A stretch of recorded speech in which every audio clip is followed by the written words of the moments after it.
Two cities, one language, zero mutual understanding of what to call a bread roll. Semmel? If you grew up in Berlin and moved to Vienna, you would, technically, still be speaking German. Practically, you'd be lost within the first 10 minutes. Different words, different grammar, different sounds entirely. So here's the question nobody warns you about before that trip. Why did one language split into two completely different ways of speaking inside the same supposed language family? The answer involves a king, a Bible, an empire that no longer exists, and a surprisingly petty European Union negotiation about jam. Let's start with something that surprises a lot of people. There was never really one German to begin with. For most of history, German wasn't a single spoken language. It was a continuum, hundreds of local dialects shifting gradually as you moved from the North Sea down to the Alps. Someone in Hamburg and someone in a valley in Tyrol were technically speaking related languages. But side by side, they may as well have been speaking different ones. Berlin sits in the north, its roots trace to Low and Central German speech, practical, clipped consonants and no-nonsense sound. Vienna sits in the south, in Austro-Bavarian territory, a completely different dialect branch, closer in sound to Munich than to Berlin. So the split isn't some modern quirk. It's baked into the map from the start. The real story is how these two dialect zones each got their own standard German, and why those standards never fully agreed. Here's where it gets interesting. Standard German, the version taught in textbooks, didn't emerge from a government committee. It emerged from a printing press. In the 1520s and 30s, Martin Luther translated the Bible into German. He didn't use any single existing dialect. He blended forms from Saxon chancery writing to reach the widest possible readership. That printed Bible spread across Protestant northern Germany like wildfire. It became the reference point for proper written German in the north, including, eventually, Berlin. Centuries later, when Prussia, with Berlin as its capital, rose to dominate northern Germany, this Lutheran-rooted written standard became the language of administration, schooling, and later of German unification itself in 1871. So, Berlin's German isn't just a city dialect. It became fused with the official unified national standard, engineered in part from a translated Bible 300 years earlier. Vienna managed its vast empire using its own distinct national variety of German, operating independently from the linguistic standards emerging in Berlin.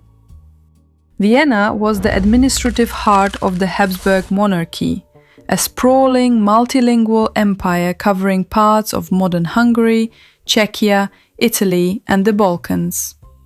Administering that meant Vienna developed its own chancery German, shaped by court bureaucracy, Catholic institutions, and centuries of contact with Hungarian, Czech, Italian, and Yiddish. That's where regional terms like the Austrian Paradeiser come from, shortened from Paradiesapfel, paradise apple, instead of the standard German Tomate used across Germany. Multiply that by hundreds of everyday words: potato, bread roll, coat hanger, apricot, and you get two standard vocabularies that grew up in almost total isolation from each other. Take a close look at the third row. While the other examples show regional vocabulary differences, this one is actually a trick. A clothes hanger is called a Kleiderbügel in both Vienna and Berlin. The word Kleiderhaken means a wall hook, which is why a wall hook is pictured on the Berlin side. They are two entirely different items, not two regional names for the same thing. And it's not just vocabulary. Austrian German handles grammar differently too. In everyday speech, Austrians almost always use the present perfect tense, where Northern German leans on the simple past. Even the sound is different. Vienna's German is softer and more melodic, an aesthetic derived from its central Austro-Bavarian roots. This fluidity is driven by consonant lenition, which softens hard stops.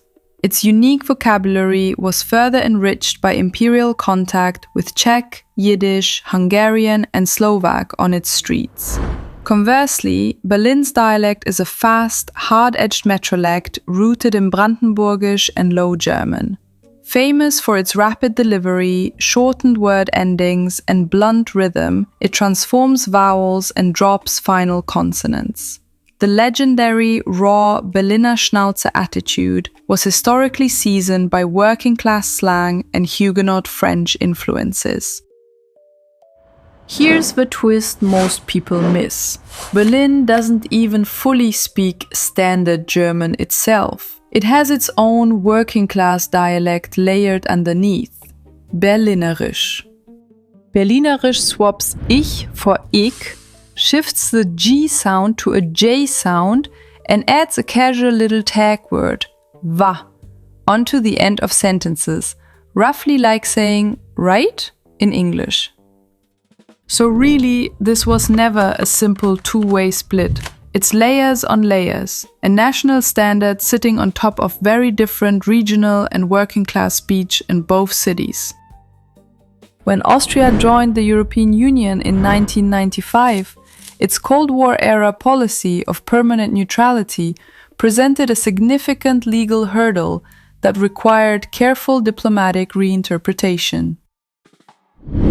When Austria was preparing to join the European Union, initial EU food labeling rules were set to use standard German vocabulary from Germany, meaning Austria's own words for foods like tomato, horseradish, and apricot technically wouldn't count. To prevent a diplomatic crisis, Austria negotiated a strict legal exemption. Austria pushed back and won. The result was Protocol 10, a legal annex that formally protects 23 Austrian German words, including Marillen for apricots, as equally valid EU terms. An entire dialect's worth of history, empire, religion, and bureaucracy, reduced fittingly to an argument about jam labels. And Austria still won. Now you know, when someone tells you Germans and Austrians speak the same language, you can tell them it's true, technically. The same way two very distant cousins share a last name.